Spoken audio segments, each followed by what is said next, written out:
Cynthia, salam sehat, salam imunitas kuat. Apa kabar anak-anak hari ini? Semoga kalian tetap sehat dan imunitasnya kuat ya, agar kita bisa menang melawan coronavirus. Oke? Pada kesempatan kali ini kita akan belajar tentang materi di kelas 7, yaitu perubahan fisika dan perubahan kimia. Nah, namun sebelum kita mulai masuk ke pembelajaran kali ini, saya ingin mengajak anak-anak semua yang sedang menonton video ini untuk mengingat-ingat materi sebelumnya tentang karakteristik dari suatu zat. Coba deh, siapa yang masih ingat tentang perbedaan dari sifat benda padat, cair, dan gas? Nah, sekarang saya minta tuliskan masing-masing satu contoh saja benda padat, benda cair, dan benda gas yang ada di lingkungan sekitar kalian, yang ada di kanan, di kiri, di depan kalian. Ketika kalian sedang menonton video ini, boleh kalian tulis di buku atau kalian tulis di kolom komentar sebagai ajang diskusi. Saya tunggu. Nah, sudah ketemukah kalian? Saya sudah ketemu. Saya menemukan asbak. Ya, asbak ini termasuk benda apa? Benda padat. Ya, betul sekali. Nah, benda padat ini kira-kira bisa mengalami perubahan atau tidak ya? Jika bisa, menurut kalian perubahan apa yang terjadi ya? Atau mungkin apakah bisa benda cair berubah bentuknya? Atau mungkin benda gas? Silakan tuliskan pendapat kalian di buku kalian atau di kolom komentar ini. Nah, sebelum kita lanjutkan materinya, saya punya sesuatu nih. Apa? Bongkahan es. Nah, selain bongkahan es, saya juga punya sesuatu. Saya punya apel yang sudah saya potong-potong. Jika apel dan bongkahan es ini saya letakkan di atas meja selama 6 jam, kira-kira apa yang akan terjadi pada apel dan bongkahan es tersebut ya? Nah, ternyata setelah 6 jam, es yang tadinya berbentuk bongkahan itu setelah diletakkan di atas meja berubah menjadi air, bahkan sudah kering. Sedangkan buah apel yang tadinya berwarna putih ketika didiamkan berubah warna menjadi coklat. Mengapa demikian? Nah, ini ada hubungannya dengan perubahan fisika dan perubahan kimia. Dari karakteristik tersebut, manakah yang merupakan perubahan fisika dan perubahan kimia? Kita perhatikan bersama-sama. Ini adalah ciri-ciri dari perubahan fisika.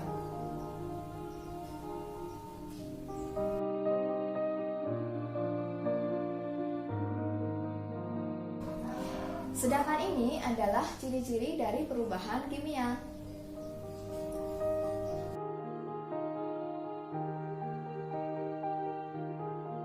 Perubahan fisika adalah perubahan yang terjadi pada suatu benda atau materi di mana benda tersebut tidak mengalami perubahan. Artinya, benda tersebut bisa saja berubah bentuknya, namun susunan partikel di dalamnya masih tetap sama. Nah, apakah kalian tahu contohnya? Berikut ini adalah beberapa contoh dari perubahan fisika. Contohnya adalah kayu. Kayu bisa saja berubah menjadi berbagai macam bentuk mebel. Misalnya, bisa menjadi kursi, bisa menjadi meja, bahkan bisa menjadi almari. Namun, walaupun kayu berubah bentuk, perubahan ini tetap disebut sebagai perubahan fisika karena tidak ada perubahan partikel di dalam kayu tersebut. Nah, contoh yang lain masih banyak lagi. Apakah kalian punya contoh yang lain tentang perubahan fisika? Contoh yang lain adalah biji kopi. Jika kalian menemukan kopi yang berbentuk serbuk, itu terjadi karena penumbukan. Biji kopi yang besar ditumbuk menjadi serbuk biji kopi. Nah, kopi tidak akan berubah rasanya karena ditumbuk. Hal ini dikarenakan hanya terjadi perubahan fisika, bukan perubahan kimia. Lalu, bagaimana kalau perubahan kimia? Nah, kita bahas nih sekarang. Perubahan kimia adalah perubahan yang terjadi pada suatu zat atau suatu benda yang mengalami perubahan susunan partikelnya. Hal ini biasanya terjadi ketika benda mengalami perkaratan, fermentasi, pembakaran, atau pembusukan. Contohnya, apel ketika sudah dikupas yang awalnya warnanya putih, lama-kelamaan akan menjadi coklat. Hal ini terjadi karena adanya proses pembusukan. Ini adalah salah satu contoh perubahan kimia. Apakah ada yang lain? Tentu saja ada. Kita lihat sambil kita mencari-cari apakah perubahan kimia yang ada di lingkungan sekitar kita ya.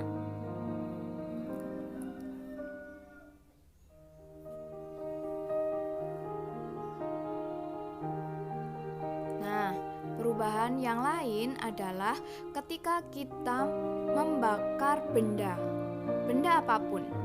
Kayu kita bakar maka akan berubah menjadi arang dan abu. Hal ini menunjukkan bahwa kayu berubah menjadi zat baru.